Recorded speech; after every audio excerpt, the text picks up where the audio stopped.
தமிழர்களுக்கு வணக்கம். இப்போ நம்ம பார்க்க போகிற காணொளி ஆரிய நுழைவுன்றது உண்மையா பொய்யா அப்படின்றது தான். சமீபத்தில் பாரிசாலன் அவர்களும் பொலிடாக்ஸ் விக்னேஷ் அவர்களும் விவாதம் நடத்தியிருப்பாங்க, டிபேட்.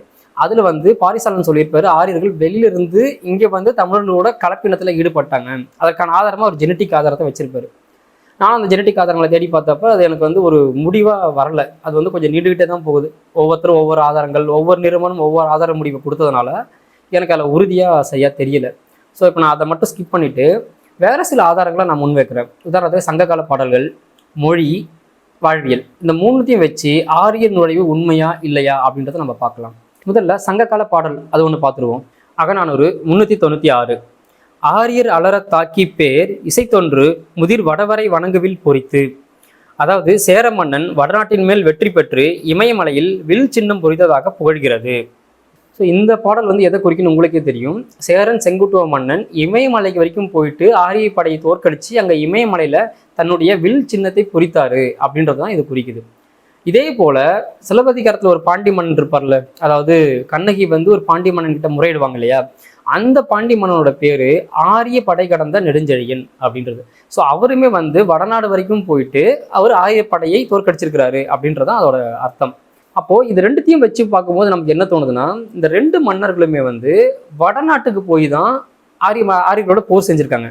அப்போ வடநாட்டுக்கு போய் போர் செஞ்சாங்கன்னா என்ன குறிக்குது? அவங்க தென்னாட்டில் இல்லைன்றது தானே அதை குறிக்குது. ஒருத்தர் நம்ம வீட்டில் இருந்தாங்கன்னா நம்ம ஏன் அவங்க வீட்டுக்கு போய் சண்டை போட போகிறோம்? நம்ம வீட்டிலே சண்டை போட்டுருக்கலாம்ல. அப்போது பாண்டிய மன்னனும் சேர மன்னனும் வடநாடு குறிப்பாக இமயமலை வரைக்கும் போயிட்டு அவங்களை அடிச்சிருக்காங்க அப்படின்னா அவங்க தென்னாட்டில் இல்லை என்பதை தான் இந்த பாடல்கள் உணர்த்துகிறது. சரிங்களா? இன்னும் ஒன்று பார்ப்போம். சோழ மன்னர் காலத்தில் இதே மாதிரி ஒரு ஆரிய படையோட நடந்த சண்டை ஒன்று இருக்குது, அதையும் பார்த்துருவோம். இது அகநானூறு 336 பாடல். வெண்வேல் மாறி அம்பின் மழைத்தோர் சோழர் வில்லீண்டு குறும்பின் வல்லத்து புறமிலை ஆரியர் படையின் உடைக. வல்லம் என்னும் இடத்தில் சோழர்களின் வில் தாக்குதலால் ஆரிய படை சிதறி உடைந்தது போல என் வளையல்களும் என் மெலிவால் உடைந்து கழல்கின்றன. ஸோ இந்த வல்லம்ன்ற ஊர் எங்கே இருக்குன்னு பார்த்தீங்கன்னாக்கா இன்றைக்கி இருக்கக்கூடிய தஞ்சாவூர் பக்கத்தில் தான் இருந்திருக்கு. உங்களுக்கு தெரியும், சோழர்களோட தலைநகராக தஞ்சாவூர் இருந்திருக்கு. அப்போது சோழ மன்னரோட காலகட்டத்தில் ஆரியப்படை உள்ளே வந்துருச்சு, அதாவது தமிழ்நாட்டுக்குள்ளே உள்ளே வந்துருச்சு. அப்போ நீங்கள் ரெண்டுத்தையும் ஒப்பிட்டு பாருங்களேன். சிலப்பதிகாரம் நடந்துட்டு இருக்கிற அந்த நிகழ்வு நடந்துட்டு இருக்கிற அந்த காலகட்டத்திலையும் கண்ணகி கோயில் எழுப்பக்கூடிய அந்த காலகட்டத்திலையும் நம் மன்னர்கள் வடநாட்டுக்கு சென்று போர் புரிந்து வந்திருக்கிறார்கள். ஆனால் சோழ மன்னனோட காலகட்டத்தில் ஆரியர்கள் உள்ளேயே வந்துட்டாங்க. அப்போ இது ரெண்டுத்துக்கு நடுவில் பார்த்தீங்கன்னாக்கா ஒரு 1000 வருஷம் எடுத்துப்போமே. இந்த 1000 வருஷத்தில் இவங்க எப்போ வேணாலும் உள்ள வந்திருக்கலாம். உதாரணத்துக்கு சேரன் செங்குட்டுன்னு இருந்த கொஞ்சம் காலகட்டத்தோட வந்திருக்கலாம், 100 வருஷத்தில் வந்திருக்கலாம், 200 வருஷத்தில் வந்திருக்கலாம், எப்போ வேணாலும் வந்திருக்கலாம். ஆனால் இந்த காலகட்டத்தில் இந்த ஒரு 1000 வருஷ காலகட்டத்தில் தான் அவங்க உள்ளே வந்திருக்காங்க அப்படின்றத இந்த ரெண்டு பாடலையும் வச்சு நம்ம எடுத்துக்க முடியும். சரிங்க, இப்போ தமிழ்நாட்டுக்குள்ளே தானே இவங்க உள்ளே வந்தாங்கன்றது குறிக்குது. அதுக்காக அவங்க இந்தியர்கள் இல்லைன்னு இல்லையே, அவங்க இமயமலையில் இருந்திருக்காங்கன்றதுக்கு பாடல்கள் இருக்குல்ல, அப்போ அவங்க இந்தியாவின் பூர்வ குடிகள் தானே அப்படின்னு நீங்கள் கேட்கலாம். அதை நம்ம எப்படி எடுத்துக்க முடியும்னா முகலாயர்களை வச்சு ஒப்பிட்டு பார்க்கும்போது தான் நம்ம எடுக்க முடியும். இப்போ முகலாயர்கள் தமிழ்நாட்டில் ஆட்சி செய்த காலம் அப்படின்னு எடுத்துக்கிட்டிங்கனாக்கா 1698 யார்? அவுரங்கசீப் காலகட்டத்தில். இதே முகலாயர்கள் இந்தியாவில் வந்த காலகட்டம் எடுத்துக்கிட்டிங்கனாக்கா 1526 பாபர் காலகட்டத்தில். இப்போது தமிழ்நாட்டை பொறுத்த வரைக்கும் இவங்க எப்போ வந்தாங்கன்னு எடுத்துக்கலாம், 1698 அப்படின்னு எடுக்கலாம். ஆனால் அப்படின்னு அர்த்தம் இல்லைல்ல, அவங்க இந்தியாவில் ஆல்ரெடி இருந்திருக்காங்க. அப்போ அவங்க இந்தியாவின் பூர்வக்குடியா? கிடையாது. 1526க்கு முன்னாடி அவங்க இருந்தாங்களா இல்லையான்றதை வச்சு தான் அவங்க இந்தியாவின் பூர்வக்குடியா இல்லையான்றதை நம்ம சொல்ல முடியும். அப்போ 1526க்கு முன்னாடி அங்கே சுல்தான்கள் தான் ஆட்சியில் இருந்திருக்காங்க. அவங்களுடைய கலாச்சாரம், அவங்களுடைய பண்பாடு, அதாவது சுல்தான்களுடைய கலாச்சாரம் பண்பாடு தான் அங்கே இருந்திருக்கு. அதுக்கப்புறமா தான் முகலாயர்கள் வந்திருக்காங்க. அப்போது முகலாயர்கள் ஒரு வந்தேரிகள் இல்லைன்னா படையெடுப்பு, அதாவது முகலாயர் படையெடுப்பு அப்படின்றது உறுதியாகுது இல்லையா? இதே போல் ஆரியர்களுக்கு நம்ம பொருத்தணும். இப்போது சேரன் செங்குட்டுவன் காலகட்டத்தில் அவங்க தமிழ்நாட்டில் இல்லை, இமயமலைகிட்ட இருந்திருக்காங்க. இப்போ அவங்க இமயமலைகிட்ட எப்போ வந்தாங்க அப்படின்றத நம்ம பார்க்க முடியும் இல்லையா? இப்போ சிந்து நதி எடுத்துப்போமே. இப்போ சிந்து நதியை தாண்டி தான் எந்த ஒரு வெளியில் இருக்கிற படையும் நம்ம இந்தியாவுக்குள்ளே வரணும். அப்படி இருக்கும்பொழுது அந்த சிந்து நதியை ஒட்டி இருக்கிற அந்த சிந்து சமவெளி நாகரிகம் அதை எடுத்துக்கிட்டோம்னா கிமு 3300 கிமு 1200 வரைக்கும் இருக்குது. அப்போ இந்த காலகட்டத்தில் அந்த சிந்து சமவெளியில் ஆரியர்கள் வாழ்ந்ததுக்கான எந்த ஆதாரமும் கிடையாது அப்படின்னு பல ஆய்வாளர்கள் சொல்லியிருக்காங்க. உதாரணத்துக்கு ஒரு பண்பாட்டின் பயணம் அப்படின்ற நூலை எழுதி ஆர் பாலகிருஷ்ணன் அவர்கள் அவர் முன்னாள் IAS தான். அவர் எழுதிய நூலிலுமே சிந்து சமவெளியில் வாழ்ந்தது தமிழர்கள் தான் அப்படின்னு குறிப்பிட்டிருக்கிறாரு. சரிங்களா? அப்போது அந்த கிமு 3300 கிமு 1200 வரைக்கும் ஆரியர்கள் அங்கே வாழலை. அதே சமயம் சிலப்பதிகாரம் நடந்துட்டு இருக்கிற கிமு 1ஆம் நூற்றாண்டு இல்லை கிபி 1ஆம் நூற்றாண்டு அந்த காலகட்டத்தில் ஆரியர்கள் இமயமலையில் இருக்கிறாங்க. அப்போ இந்த 1200 காலகட்டத்தில் தான் ஆரியர்கள் உள்ளே வந்திருக்காங்க அப்படின்னு தான் நம்ம எடுத்துக்கவே முடியும். சரிங்களா? அப்போது ஆரிய நுழைவுன்றது இந்த பாடல்களை வச்சும் இந்த வரலாற்றை வச்சும் நம்ம ஓரளவுக்கு உறுதிப்படுத்தலாம். இவங்க வந்து இந்த காலகட்டத்தில் இந்தியாவுக்குள்ளே வந்திருக்காங்க. அதாவது கிமு 1200 கிமு 1ஆம் நூற்றாண்டுக்குள்ளே இந்தியாவுக்குள்ளே வந்திருக்காங்க. கிபி 1ஆம் நூற்றாண்டுலேருந்து ஒரு கிபி 1000 அப்படின்னு எடுத்துக்கலாமே. இந்த 1000க்குள்ளே அவங்க வந்து தமிழ்நாட்டுக்குள்ளே வந்துட்டாங்க. இதை தான் நம்ம எடுக்க முடியும். சரிங்களா? சரி, வேறு சில ஆதாரங்கள் அப்படின்னு பார்த்தோம்னா, இப்போ பொதுவாக ஆரியர்கள் வந்து நாடோடிகள் அப்படின்ற ஒரு கருத்து இருக்கு இல்லையா? அது சில பேருக்கு இந்த ஆரியர்கள் பற்றி ஆய்வு செஞ்சவங்களுக்கு அது தெரியும். ஆரிய கூத்து அப்படின்னே ஒரு பாடல் வந்து நம்ம சங்க இலக்கியத்தில் இருக்கு. குறுந்தொகை 7ஆம் பாடல்.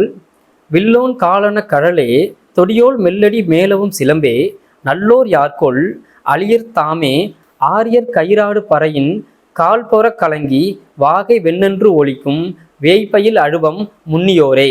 இதோட பொருள் என்ன அப்படின்னு பார்த்தீங்கன்னா, தோழி தலைவனும் தலைவியும் ஆபத்தான மலை வழியாக செல்லும் நிலையை நினைந்து வருந்துகிறாள். அந்த வழியில் வீசும் காட்டினால் மூங்கில் அசைந்து வாகை மர காய்கள் மோதும் ஒளி ஆரியர் கயிற்றில் ஆடும் கழைக்கூத்தின் பறை ஒளியை போல கேட்கிறது. ஸோ அப்போ தலைவன் தலைவியோட அந்த ஒரு கஷ்டத்தை ஒரு ஓமையாக சொல்கிறதுக்கு இந்த ஆரிய கூத்தை வந்து இவங்க பயன்படுத்தியிருக்காங்க. இப்போ இந்த ஆரிய கூத்துன்றது எதை குறிக்குது? கயிறின் மேலே நடக்கிறது. நம்ம சின்ன வயசுலலாம் பார்த்துருப்போம் இல்லைங்களா? 2 பக்கம் மூங்கில் கட்டிட்டு நடுவில் ஒரு கயிறு கட்டிட்டு அந்த கயிறு மேலே நடப்பாங்க. இது வந்து முழுக்க முழுக்க நாடோடிகள் நடத்தக்கூடிய ஒரு கூத்து. ஏன்னா தமிழர்களோட கூத்து எப்படி இருக்கும்னா, ஒரு இசை கூத்தாகவோ ஒரு நாடக கூத்தாகவோ இருக்கும். அவங்களுக்குன்னு ஒரு நிரந்தர முகவரி இருக்கும். இப்போ நம்ம ஊரில் ஒரு கோயில் திருவிழா வருதுப்பா, இல்லை ஒரு இசை கச்சேரி நடத்தணும் அப்படின்னாக்கா, அந்த இசை கச்சேரியை தொடர்ச்சி நடத்துகிறவங்களோ இல்லை நாடக கம்பெனிக்காரங்கன்னு இருப்பாங்க இல்லையா, அவங்கள போய் நம்ம போய் புக் பண்ணுவோம். நீங்கள் எங்கள் ஊருக்கு வாங்க, நாடகம் நடத்தி கொடுங்கன்னு கேட்போம். அந்த நாடகம் எப்படி இருக்குன்னு பார்த்தீங்கன்னா, ஒரு வரலாற்றை சொல்லும் விதமாக தான் இருக்கும். ஒரு போர் வீரனை பற்றியோ இல்லை முருகனை பற்றியோ அந்த மாதிரி ஒரு வரலாறு தான் சொல்லும். ஏன் நீங்கள் வில்லுப்பாட்டு கூட கேட்டிருப்பீங்க. அந்த வில்லுப்பாட்டு கூட எதை குறிக்கும்? அந்த வில்லுப்பாட்டை அடிச்சுக்கிட்டே பார்த்தீங்கன்னாக்கா ஒரு வரலாறு தான் சொல்லுவாங்க. அப்போ நம்மளுடைய கூத்து, தமிழர்களுடைய கூத்து நிரந்தரமான பூர்வீகத்தை அடிப்படையாக கொண்டு ஒரு வரலாற்றை சொல்லும் கூத்தா இருக்கு. ஆரிய கூத்து அப்படின்றது கயிற்றின் மேல் ஆடும் ஒரு நாடோடி கூத்தா இருக்கு. அப்போ ஆரியர்கள் நாடோடிகள் அப்படின்ற ஒரு கருத்து ஏற்கனவே இருக்கும் பொழுது அவங்களுடைய கூத்து ஆரிய கூத்து ஒரு நாடோடிகள் செய்யக்கூடிய ஒரு கூத்தாக தான் இருக்கு. இப்போ இதை வச்சும் ஓரளவுக்கு நம்ம உறுதிப்படுத்தலாம் இவங்க நாடோடிகளாக உள்ளே வந்திருக்காங்க அப்படின்ட்டு. அடுத்தது மொழியை வச்சு பார்ப்போம். தமிழர்களோட மொழி எடுத்துக்கினா அதோட பரிணாம வளர்ச்சி வந்து சரியாக பல ஆதாரங்கள் கிடச்சிருக்கு. உதாரணத்துக்கு நம்ம ஆதிச்சநல்லூர், அரியலூர் போன்ற பல இடங்களில் பார்த்தீங்கன்னாக்கா, கீழடி முதல் கொண்டு பல இடங்களில் பார்த்தீங்கன்னா கோடு எழுத்துன்னு சொல்லுவோம் இல்லையா? அதாவது கீரல் இருக்கும். பானையில் வந்து தமிழ் எழுத்து கிடச்சிது அப்படின்னு சொல்லுவாங்க. அது கோடு கோடாக இருக்கும் ஆக்சுவலாக. ஏன்னா பாறையில் கீரை தானே முடியும். அதில் இருந்து இன்னைக்கு நம்ம பயன்படுத்தக்கூடிய எழுத்து வரைக்கும் எப்படி பரிணாம வளர்ச்சி வளைஞ்சிருக்கு அப்படின்றதுக்கு நமக்கு ஆதாரங்கள் கிடைக்குது. ஏன்னா பல கல்வெட்டுகள் கிடச்சிருக்கு. அப்போ தமிழா ஆறுனதுக்கான பல ஆதாரங்கள் நம்மக்கிட்ட இருக்குது. இதே ஆதாரங்கள் சமஸ்கிருதத்துக்கு இருக்குதான்னு கேட்டால் கிடையாது. சமஸ்கிருதத்தோட ஆரம்ப கால எழுத்து முறையிலேருந்து இப்போ இருக்கிற எழுத்து முறை வரைக்கும் இருக்குதா, ஆதாரங்கள் இருக்குதான்னு கேட்டால் கிடையாது. ஆனால் இதுக்கு சில பேர் என்ன சொல்லுவாங்கன்னா, சமஸ்கிருதம் வந்து வழிபாட்டுக்காக உருவாக்கப்பட்ட மொழி, அதனால் வந்து அதோட எவல்யூஷன் கிடைக்கல, அது ஸ்ட்ரைட்டாக உருவாக்கப்பட்ட மொழி, சில வெளியில இருந்துக்கு சில மொழிகளிலிருந்து அது உருவாக்கப்பட்ட மொழின்னு சொல்கிறாங்க.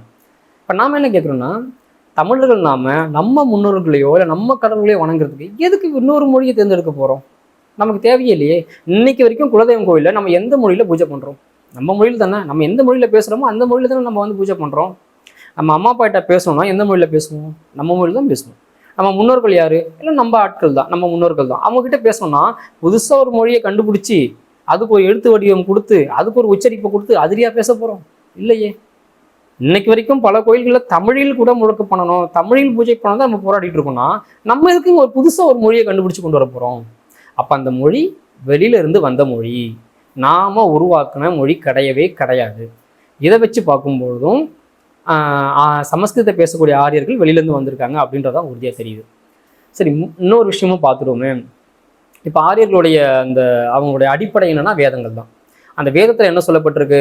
பிரம்மனோட தலையிலிருந்து பிராமணனும், மார்பிலிருந்து சத்திரியனும், இடையிலிருந்து வைசியனும், காலிலிருந்து சூத்திரனும் பிறந்திருக்கான். இந்த 4 பேரும் ஒவ்வொரு தொழிலும் செய்வாங்க. அது உங்களுக்கே தெரியும். பிராமணன் பூஜை செய்வார், அரசர் வந்து நாடாள்வார், வைசியன் வந்து வணிகம் செய்வார், சூத்திரர் இந்த சாதாரண வேலைகள்லாம் செய்வாங்க. அப்போ இவங்க கான்செப்ட் படி பார்த்தீங்கன்னா இந்த 4 பேரும் ஒரே காலகட்டத்தில் உருவாக்கியிருக்கணும். அதாவது சூத்திரர்கள் செய்யக்கூடிய தொழில், வணிகம், நாடம், ஒரு அரசாங்கம், அதுக்கப்புறம் கோயிலில் பூஜை, இது எல்லாமே ஒரே காலகட்டத்தில் உருவாக்கணும்.